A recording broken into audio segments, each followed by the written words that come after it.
के बाद में मैं कार से हेलीकॉप्टर वाला नेता बनने की इच्छा है मेरी। मुख्यमंत्री, उप मुख्यमंत्री, जो भी है, गृह मंत्री वगैरह वगैरह, हम मेहनत करेंगे तो जा सकते हैं। क्या दिक्कत है उसमें? कमलेश्वर जी, लोकसभा चुनाव की तैयारियों में आप जुटे हुए हैं, ये आपने पहले भी बताया है। अभी पिछले दिनों एक कंट्रोवर्सी भी हुई थी कि 1 करोड़ रुपए की मांग आपने की है।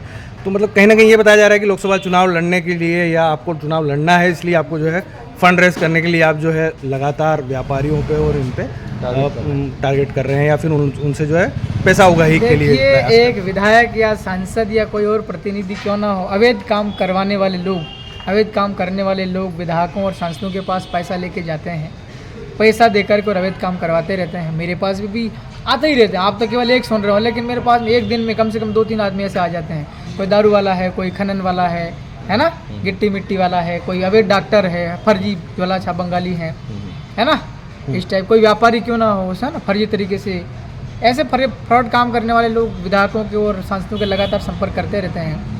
तो आपसे लगातार संपर्क कर रहे हैं ऐसे लोग? हाँ, आते जाते रहते हैं, लेकिन मैं तो क्या बोलते हैं? आप बता, दारू वाले भी आए तो क्या बोलते? दारू वाले क्या कहते हैं विधायक जी हमारे इलाके में हमारा काम चलने दो, डिस्टर्ब मत करो, ऐसा बोलते रहते हैं। मैं बताते कानून में, नियम में क्या होगा, उस नियम के हिसाब से आपको फॉलो करना पड़ेगा। नियमों का पालन करो, बात खत्म, इतना कहता हूँ। और कौन आते हैं आपके पास में शराब के अलावा? अभी ये बंगाली डॉक्टर लोग आ रहे हैं, मैंने उन्हें साहब कहा नहीं, बंद रखो भाई। अभी एक 20 लाख लेके आया था, मैंने उसे रवाना कर दिया।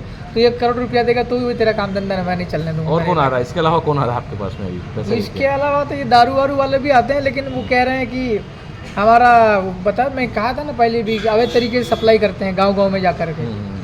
अभी हम लोग बंद करवा रहे हैं उसको, डायरी। अरे डायरी सिस्टम अवैध है ना, that is illegal, not legal. हम उसको बंद करवा रहे हैं अब। तो अभी इनको भी तकलीफ पड़ रही है कि हमको पैसा कमाने का मौका नहीं मिल रहा। लेकिन मैं उन्हें कह रहा है हमारे लोग कितने बिगड़ रहे हैं अवैध दारू पी करके। मंडी व्यापारियों ने भी एलिगेशन लगाए थे कि जो है उसमें आप लोग करते हैं। हाँ, मंडी व्यापारियों को मैंने ये कहा कि तुम लोग एक तो अब लाइसेंस रखते नहीं है ना, अनाज खरीदने। भारत एक लोकतांत्रिक देश है, यहाँ पर कोई से भी प्रोफेशन व्यापार करना है तो शासन को टैक्स देना पड़ेगा।